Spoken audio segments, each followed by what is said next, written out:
안녕하세요, 구독자 여러분. 구독과 좋아요는 채널 운영에 큰 힘이 됩니다. 안녕하세요. 저는 아들 하나를 둔 전업주부 40대 여성입니다. 제 남편은 감정 기복이 별로 없고 무뚝뚝한 성격이지만 가정에 충실한 타입이어서 결혼 생활 중 큰 갈등은 없었습니다. 시어머니께서는 인정 많고 소녀 같은 분이라 저는 흔히 얘기하는 고부 갈등도 모르고 살아왔습니다. 그런데 결혼할 때는 생각지도 못했던 복병이 등장해 결혼 생활 내내 저를 힘들게 했는데 그 사람은 바로 남편의 누나였습니다. 시누이만 똑바로 살았다면 제가 이런 사연 채널에 글을 보낼 일도 없었을 텐데 사람 일이라는 게 생각대로 되지만은 않더군요. 저처럼 힘들어하시는 분들과 함께 소통하고 싶어서 이렇게 사연을 보내게 되었습니다. 자기야, 나 자기한테 평소에 궁금했던 게 있어. 자기가 대답하기에는 조금 껄끄러울 수도 있지만 그래도 꼭 한 번은 물어보고 싶었어. 뭐가 궁금한데? 얘기해봐. 자기 누나, 그러니까 형님 말야. 어머님이랑 형님의 관계가 살짝 독특하지 않아? 어머님이 형님 말이라면 껌뻑 죽는 것 같은 느낌이야. 형님이 아무리 무리한 부탁을 해도 어머님은 거절하시는 법이 없더라고. 당연히 엄마랑 딸 사이니까 그렇지. 원래 모녀지간은 애틋하잖아. 일반적으로야 그렇지만 어머님과 형님의 관계는 조금 달라. 형님이 자기보다 10살이나 많은데도 어머님은 마치 형님이 초등학생 아이인 것처럼 대하신다니까?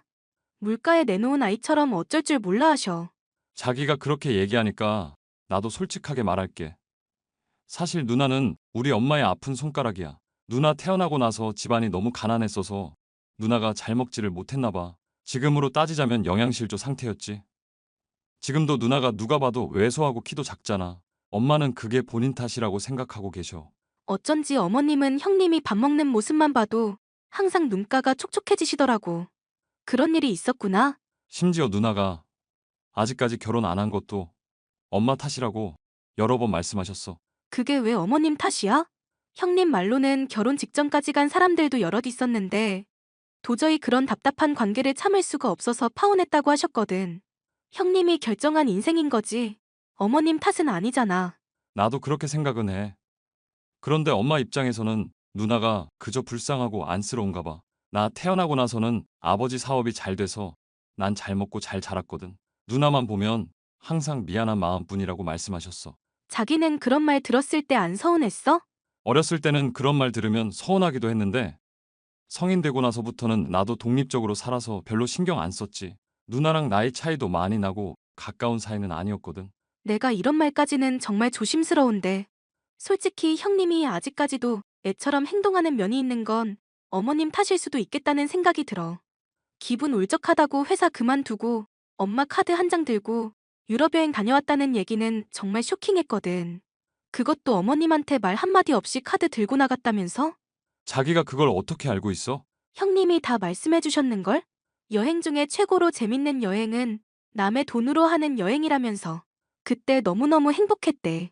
내 누나지만 너무 부끄럽다. 그래도 아버지 살아계실 땐 아버지 눈치라도 보면서 행동했는데 아버지 돌아가시고 나서는 천상천하 좌독존이야. 엄마가 누나를 감싸고 도니까 나도 뭐라 할 말도 없고 그냥 그쪽은 그쪽대로 나는 나대로 사는 거지. 어머님도 이제 연로하시고 여기저기 편찮으신데 정말 걱정이다. 어머님 없이 형님이 어떻게 사실지도 걱정이고. 나는 내 가정을 지키는 게 우선이야. 설령 엄마랑 누나 사이에서 무슨 일이 벌어지거나 엄마 돌아가시고 나서 누나가 혼자 살게 되더라도 절대 자기한테는 피해 없게 할게. 나 힘들어질까봐 한 이야기는 아니었고. 형님이 걱정돼서 한 말이지만 어쨌든 고마워. 신우와 시어머니는 서울 집에서 살았고 제 남편은 지방에서 소규모 보습 학원을 운영하고 있었기에 저희는 마주칠 일이 별로 없었습니다. 저는 시어머니와 사이가 좋아 자주 찾아뵈었고 저희 집으로 오셔서 사셨으면 좋겠다고 말씀드린 적도 있었습니다. 그때마다 시어머니는 자신의 딸인 신우와 함께 살고 싶다며 저희의 제안을 항상 거절하셨습니다. 그러던 중 신우이가 저에게 뜻밖의 제안을 했습니다. 올케, 잠시 올케네 집에 우리 엄마 내려가 계실 거야. 집만 간단하게 챙겨서 보낼 거니까 올케가 신경 좀 써줘. 어머님이 저희 쪽으로 오신다고요? 이제부터 저희랑 같이 쭉 계시는 거예요? 그런 건 아니고 우리 집 내부 리모델링 공사해야 해서 엄마한테 잠시만 올케네 쪽으로 내려가 있으라고 했어. 형님, 그 집 리모델링 하시게요? 오래된 아파트긴 해도 내부는 크게 손댈 필요 없어 보였는데요. 그 집에서 나랑 엄마랑 평생 살아야 하는데 불편한 게 한두 군데가 아니야. 올케는 이 집에서 살고 있는 사람도 아닌데 왜 함부로 나대? 내가 나대는 사람 제일 싫어하는 거 알지? 죄송해요. 리모델링 비용이 워낙 비싸니까. 저도 모르게 그런 말이 나왔어요. 돈은 내가 알아서 하니까 올케는 나대지 말고. 엄마한테는 간단하게 화장실이랑 주방 한두 곳 손본다고만 말해놨거든.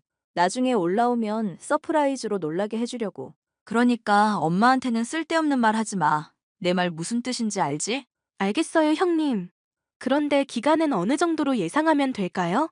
짧게는 한 달, 길어도 2달 안에는 끝나. 공사 끝나면 다시 엄마 데려올 거야.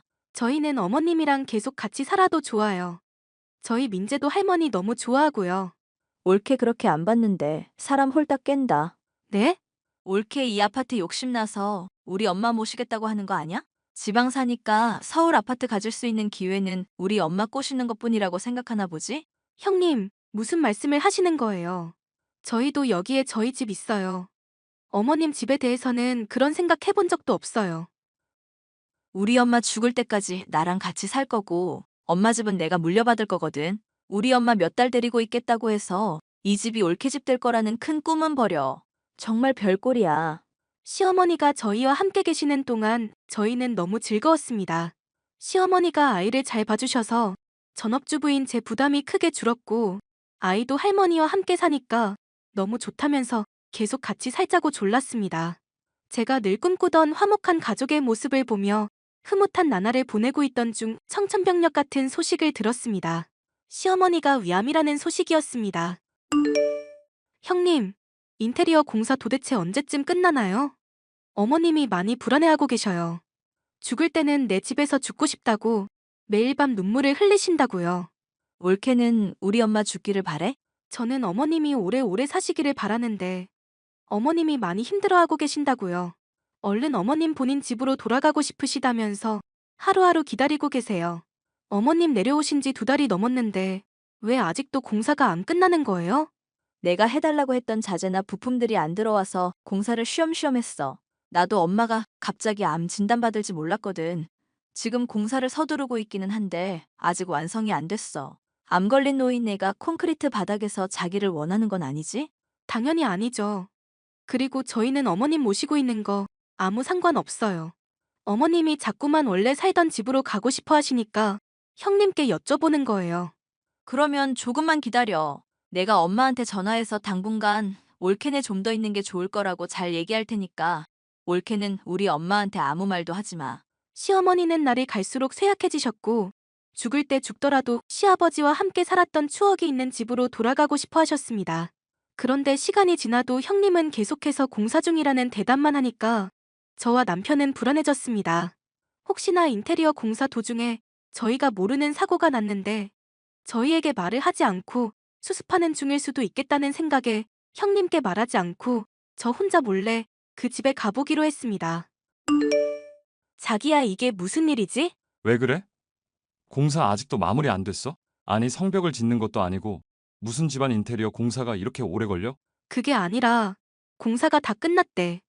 경비 아저씨한테 여쭤보니까 공사 시작하고 한 달 만에 다 마무리됐다고 하시더라고. 누나는 공사가 끝났는데 왜 엄마한테 말을 안 해? 뭔가 다 이상해. 자기야, 형님 모아놓은 돈이 꽤 많아? 모아놓은 돈이 있으면 그 나이 되도록 엄마한테 얹혀 살겠어? 돈 없다면서 엄마한테 용돈 한 번 준 적이 없는 사람인데. 근데 이번 리모델링 공사에 1억 5천만 원이 들었대. 경비 아저씨 말로는 그 집 돈 엄청 들여서 최고급 자재만 썼다고 하시던걸? 그럴 리가 없는데. 동호수 착각한 거 아니야? 우리 누나한테 그런 돈이 있을 리가 없어. 최근에 공사한 집 거기 하나뿐이래. 나 지금 너무 불길해. 형님한테 무슨 일이 벌어지고 있는 거지? 저는 자세한 이야기는 말하지 않은 채로 시어머니께 신우에 관해 돌려서 질문을 했습니다. 최근에 신우한테 큰 돈이 생길 만한 일이 있었는지 알아내기 위해서였습니다. 시어머니 말씀으로는 신우가 절친한 친구가 있는데 미국 영주권 문제로 돈이 필요하다고 했다는 겁니다. 현금 1억 5천만 원 정도를 친구 통장에 몇 달 동안 넣어놓고 있기만 하면 되고 영주권 진행 작업이 끝나면 신우 친구에게서 그 돈을 돌려받을 거라고 하셨습니다. 저희는 그 말을 듣자마자 신우가 시어머니 돈을 홀라당 써버렸다는 생각이 들었습니다. 형님, 어머님, 언제 다시 데려가실 생각이세요? 기다려봐. 아직 문짝도 도착을 안 했어. 문짝 달린 거 다 확인하고 왔어요. 공사가 다 끝났다는 것도 알고 있고요. 옳게 위암 걸린 우리 엄마 팽개쳐두고 서울에 왔다 갔단 말이야? 우리 엄마 죽으면 다 네 잘못이야. 하도 연락이 없고 어머님도 불안해하셔서 다녀온 건데 저야말로 놀랐어요. 인테리어는 진즉 끝났는데 저희한테 왜 거짓말 하세요? 어머님 모시고 살겠다고 했으면서 갑자기 어머님 위암 진단 받으니까 생각이 달라지신 거예요? 병든 어머님은 모시기 힘들어서요? 뭔 소리인지 모르겠네. 내가 부를 때까지 가만히 좀 있으라고. 심지어 인테리어 비용에 1억 5천을 쓰셨다면서요? 너 내 뒷조사하고 다니냐? 우리 엄마 모시라고 보내놨더니 네가 뭐라도 된 것 같아? 어디서 나이도 어린 게 하늘 같은 시누이한테 대들어? 형님, 어머님한테 물어봐서 이미 다 알고 있어요. 지금 당장 친구분께 연락해서 통장 잔액 찍어서 보내라고 하세요. 어머님 돈 무사히 보관하고 있는지 제가 눈으로 확인해야겠어요. 진짜 선 넘네? 네가 뭔데 나한테 명령질이냐? 내가 이 나이 먹고 옳게 갑질에 휘둘릴 줄은 몰랐네. 아이고 서럽다. 서러워. 돈 문제는 제가 계속 확인할 거고요. 내일 어머님 올라가실 거예요. 야, 인테리어 안 끝났다고. 오지 마. 형님 도대체 왜 이러세요? 거기 어머님 집이잖아요. 아무것도 묻지 말고 내가 하라는 대로만 해. 아픈 노인네가 여기저기 옮겨다니면 건강에 안 좋으니까 그냥 옳게 내 집에서 쭉 쉬라고 해. 형님, 어떻게 돈이랑 집만 가로채고 편찮으신 어머님을 내쫓으실 수가 있어요? 옳게. 너 평소에 우리 엄마랑 같이 사는 게 소원이었다며. 그래서 옳게 소원 들어준다는데 왜 이렇게 발악을 해? 저희가 어머님 모시는 건 좋아요. 그런데 그건 어머님도 동의를 하셨을 때 얘기죠. 지금 어머님은 얼른 원래 사시던 집으로 돌아가고 싶어 하신다고요. 옳게 속마음을 이제야 내가 알았네. 우리 엄마 병 걸리기 전에는 엄마 데려가고 싶어 하더니 암 걸리니까 옳게도 내쫓고 싶은 거지? 공짜로 병간호하기가 억울해서? 혼자서 착한 척은 오지게도 하더니 이제서야 인간미가 느껴지네. 뭐라고요? 내가 인심 썼다. 옳케한테 500만 원 보낼 테니까 그걸로 성진이 모르게 명품백이나 하나 사. 암 걸린 노인네 구박하고 싶을 때마다 가방 보면서 화 풀어. 그럼 잘 좀 부탁할게. 저는 더 이상 제 힘으로 이 일을 해결할 수 없겠다는 생각이 들어 남편과 상의한 후 시어머니께 자초지종을 설명해 드렸습니다. 시어머니는 의외로 담담하게 모든 걸 받아들이시는 듯 했습니다. 집도 돈도 하나뿐인 딸에게 뺏긴 처지가 되었지만 시어머니가 원하는 건 단 하나였습니다. 그 집에 놔두고 온 사진 액자를 보내달라는 거였습니다. 시아버지가 돌아가시기 전에 사진관에서 함께 찍은 사진인데 시어머니가 제일 아끼시는 보물 1호였습니다. 그것만 보내주면 더 이상 아무것도 바라는 게 없다고 시누이가 하고 싶은 대로 살게 놔두고 싶다고 하셨습니다. 형님, 어제 제가 보내놓은 톡 읽으셨으면서 왜 답이 없으세요? 그거 사실 버렸어. 어머님이랑 아버님 같이 찍은 사진을 어떻게 버리실 수가 있어요? 이 집 인테리어랑 안 어울리게 구질구질하잖아. 사진은 찢어서 버렸고 액자는 분리수거 했는데 이제 와서 찾을 수도 없고 올케가 엄마한테 잘 말씀드려줘. 그거 어머님이 정말 아끼시는 사진인 거 형님도 아시잖아요. 우리 엄마한테 인생 원래 빈손으로 왔다가 빈손으로 떠나는 거라고 전해줘. 공술의 공수거 몰라? 죽기 직전에 왜 갑자기 물건 집착이 심해지셨나 모르겠네. 형님, 정말 너무하세요. 저는 이 사실을 남편과 시어머니에게 알렸고 시어머니는 저희 앞에서 처음으로 눈물을 보이셨습니다. 형님, 오늘 당장 그 집에서 나가주셔야겠어요. 싫은데? 엄마, 올케가 나한테 막대하는 거 보이지? 저 싸가지 없는 것 좀 혼내줘. 어머님께서 형님 재산 다 몰수한다고 하셨어요. 엄연히 말해서 형님 재산도 아니죠. 어머님 재산인데 형님이 가로챈 것뿐이니까요. 그래도 예정을 생각해서 500원은 남겨주신다네요? 엄마, 올케 왜 저래? 엄마가 빨리 혼내줘. 네 옳게 말대로다. 내 집에서 당장 나가. 그리고 내가 빌려준 1억 5천만 원 당장 나한테 입금시키고. 엄마, 내가 다 설명할게. 돈은 인테리어 비용이 모자라서 내가 조금 썼고 나 이 집에서 엄마랑 둘이 행복하게 살려고 했어. 내가 지금 바쁜 일이 있어서 잠시 공사 핑계 대면서 엄마 못 오게 했던 건데 그 일도 다 끝났고 내일 엄마 올라와도 돼. 형님, 곧 내용 증명 하나 갈 거예요. 집에서 나가고 대여금 반환하라는 내용이니까 그대로 실행해주세요. 엄마, 올케가 지금 나랑 엄마 사이 이간질하고 있는 거 몰라? 엄마, 나 믿지? 성희야, 내가 그동안 너한테 죄를 많이 지었다. 지금이라도 너 스스로 깨우칠 수 있게 해주는 게 부모의 역할인 것 같다. 날 원망해도 상관없어. 하지만 이미 한 결정을 되돌릴 생각은 없다. 엄마, 나 엄마 없이는 못 살아. 한 번만 용서해줘. 신우는 바로 저희가 있는 지방까지 내려와서 눈물로 사죄를 했지만 시어머니는 마음을 바꾸지 않았습니다. 시어머니는 원래 사시던 집으로 들어가셨고 신우는 갑자기 쫓겨나 지방에 있는 고시원방을 구했다고 들었습니다. 시어머니는 어차피 신우가 가져간 1억 5천만 원을 못 받을 거라고 생각해서 본인이 하늘나라로 가면 어떻게 재산 분배를 해야 하는지 유언장을 작성해 놓으셨습니다. 신우가 빌려가서 갚지 않은 돈들을 전부 차감해 신우 몫으로 돌아갈 상속재산은 굉장히 적어진 셈이죠. 현재는 제가 서울에 올라와 시어머니 병간호를 하고 있는데 시어머니께서 나날이 쇠약해지는 모습을 볼 때마다 가슴이 덜컹합니다. 이 사연을 들으시는 분들께서 저희 시어머니 오래 사시기를 기도해 주신다면 정말 감사하겠습니다. 더불어 저희 신우도 이제 정신 차리고 새 삶을 살 수 있기를 바랍니다. 제 얘기를 들어주셔서 정말 감사합니다.